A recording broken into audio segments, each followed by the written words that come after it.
एक बार हम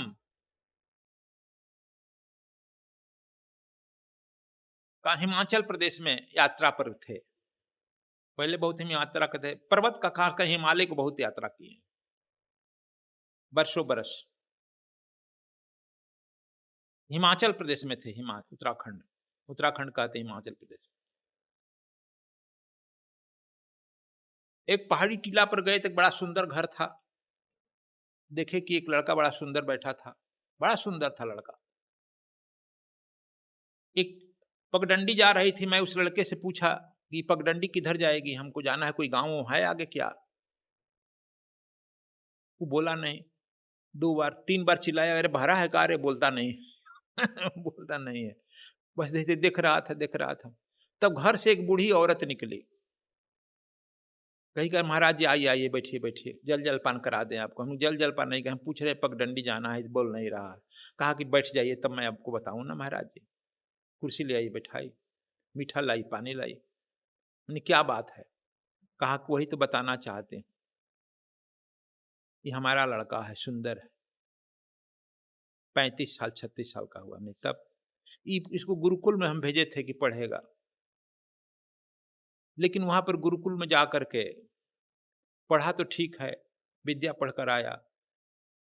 यहाँ पर इसकी शादी भी की है, सुंदर, हमारा धन है, दौलत है, शादी हुआ, अच्छी पत्नी भी आई। लेकिन पता नहीं केवल गुरुजी में कमी देखते रहा, शिकायत करते रहा। गुरुजी की इतनी शिकायत की कि जो विद्यार्थी पढ़ने जाते थे यहीं पर बैठे बैठे रुक जाता, मत जाओ गुरुजी ठीक नहीं है, चलते ही नहीं, अरे गुरुजी लालची है, अरे गुरुजी लोभी है। धीरे धीरे धीरे धीरे धीरे धीरे गुरुजी के आश्रम में जाना लोगों को तो बंद कर दिया।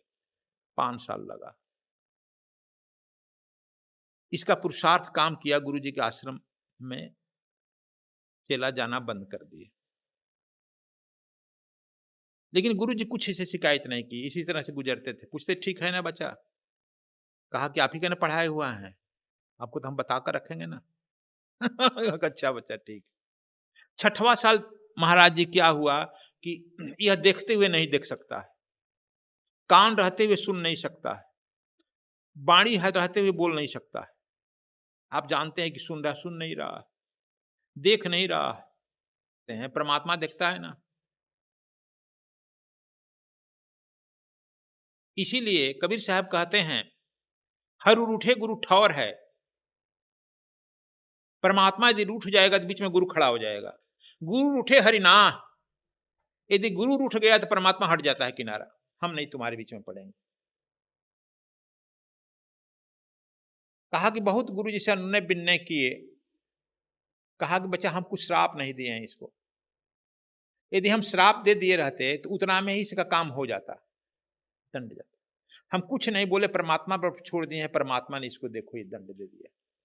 इसका परिणाम हुआ कि इसकी पत्नी भी भाग गई महाराज जी। वो बूढ़ी औरत कह रही थी हमसे,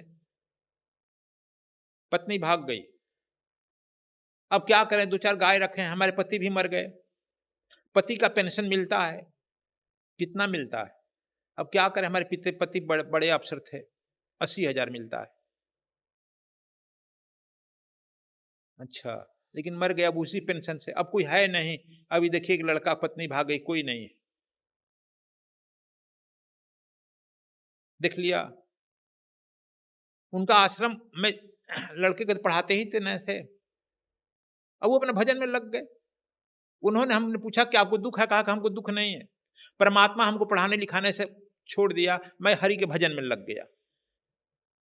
हमने इसको धन्यवाद दिया, चलो माया उठ गई, माया ने हमको परमात्मा भजन के लिए विश्राम छोड़ दिया, मैं परमात्मा भजन में लग गया।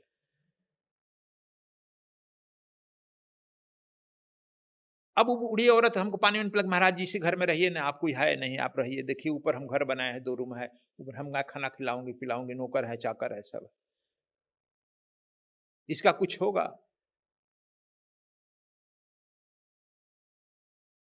उसे हम यही कहे जो तुम लोग अभी कह रहे हैं, हरि रूठे गुरु ठौर है, गुरु रूठे हरि ना। यदि परमात्मा खिलाफ हो गया, इसका भाग्य बिगड़ गया, तो गुरु इसका भाग्य बना देगा। यदि गुरु इससे भाग हट गया तो परमात्मा कुछ नहीं करता है। अब इसे भोगने दो। तुम लोग जानते हो कि हम लोग इधर शिकायत करते हैं, इधर निंदा करते हैं, उधर करते हैं, बड़ा आनंद मिल रहा है। बड़ा आनंद मिल रहा है, बड़ा उसका परमात्मा दंड देता है। तो इसलिए हम कहें कि धन, यदि धन है उसको कृति में खर्चा करो। धन यदि है तो उस लड़का कुछ गुरु जी के यहाँ दे आता, दक्षिणा पढ़ाए आता, तो उसका जस कीर्ति बढ़ता ना, सब समाप्त हो रहा, धन अब कोई भोगने वाला नहीं है। वो औरत हम लोगों से प्रार्थना करती, गुरु जी आप यहीं रह रहे हैं, ये सब धन आप ही को लिख देंगे हम उसे उसको दुख लगा होगा, हम कहें गुरु निंदक का धन कौन खाएगा? नरक जाएगा ना, नरक में भी ठेला ठेली हो।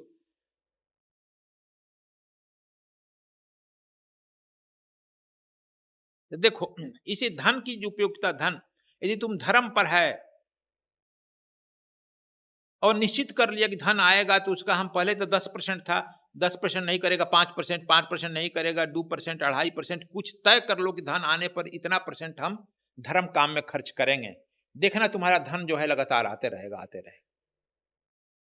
लेकिन हम लोग उसमें नहीं, दारू में, शराब में, जुआ में, वेश्यागमन में, इस सब में खर्च करते हैं, तो लक्ष्मी इसमें टिकेगी? कितना दिन रहेगी? टाटा कर देगी। इसीलिए हम आए हैं तुम्हारे यहाँ। दिख रही है कि नहीं दिख रही है? इसलिए धन देखती है, लक्ष्मी देखती है कि हमको कहां-कहां तू ले जा रहा है,